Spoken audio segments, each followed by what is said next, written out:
వాస్తు శాస్త్రం ప్రకారం నీళ్లు ఈశాన్యం ఈ వైపు వెళ్ళాలి. ఈశాన్యం ఈమా. వంటగది ఎటువైపు ఉండాలి? ఆగ్నేయం, అది అగ్ని వైపు ఉండాలి. రైట్. ఈ భోజనపు బల్ల ఏ వైపున ఉండాలో తెలుసా? పడమటి దిక్కున ఉండాలి. వాళ్ళ విశ్వాసం, వాళ్ళని మనం కించపరచాల్సిన అవసరం లేదు. వాళ్ళ నమ్మకం వాళ్ళది.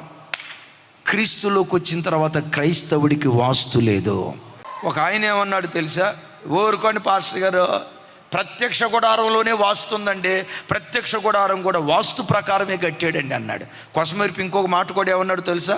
నోవాహు వాడ కూడా వాస్తు ప్రకారమే కట్టారు అయ్యగారు, ధ్యానిస్తే కానీ మర్మాలు బయటకు వస్తాయి. నేను ఒక మాట అడుగుతాను, బలిపీఠం ప్రత్యక్ష గుడారంలో ఎక్కడుంది?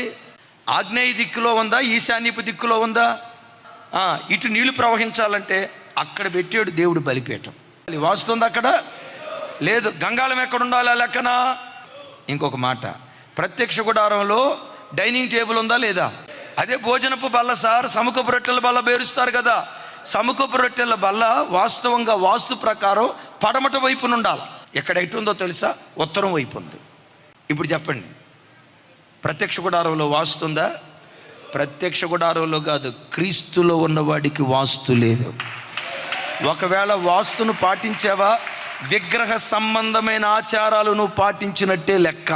కొంతమంది క్రైస్తవులు ఉంటారు, మహాభక్తులు. పెళ్ళేమో పాస్టర్ గారి చేత చేయించుకుంటారు, ముహూర్తం ఏమో పంతులు గారి చేత చేయించుకుంటారు.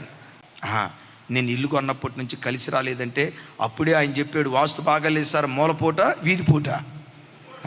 వీధిపూట ఉందని అప్పుడే చెప్పారు సార్, అందుకనే నాకు ఈ నష్టం కలిగింది. అరే రే అప్పుడు చెప్పినప్పుడు నేను వెనకపోతేనే వీధిపోటు అన్నాడు. ఇదిగో ఇప్పుడు ఈ పోటు వచ్చింది. క్రైస్తవుడి జీవితంలో వీధిపోటు లేదు, వెన్నుపోటు లేదు.